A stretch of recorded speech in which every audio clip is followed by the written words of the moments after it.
కడప జిల్లా వల్లూరులో బీటెక్ విద్యార్థి కిడ్నాప్ కలకలం రేగింది. సాయి అనే బీటెక్ విద్యార్థిని కిడ్నాప్ చేశారు ఆగంతకులు. సకాలంలో సమాచారంతో వెంటనే స్పందించి చేస్ చేసి కాపాడారు పోలీసులు. చేజింగ్లో పోలీసు వాహనాన్ని ఢీకొట్టి పరారయ్యారు నిందితులు.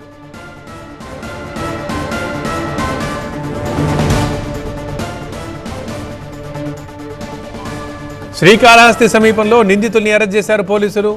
పానీపూరి అని చెప్పి తీసుకెళ్లి కారులో ఎత్తుకెళ్లారంటున్నాడు బాధిత విద్యార్థి.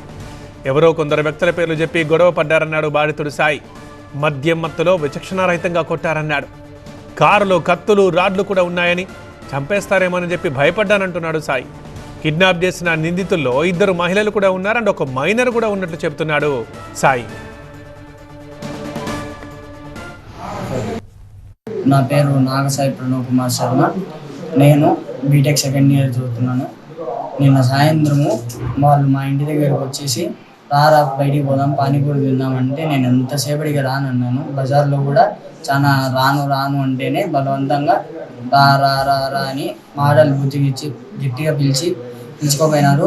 పోయి పోతా ఉండగా దారిలోనే ఆపి కారు ఆపి బీభత్సంగా కొట్టినారు. తలకు కొట్టినారు, కడియంతో కొట్టినారు, ఇదంతా తలపోలు కొట్టినారు, కారులోంచి కిందికి దింపి కొట్టినారు.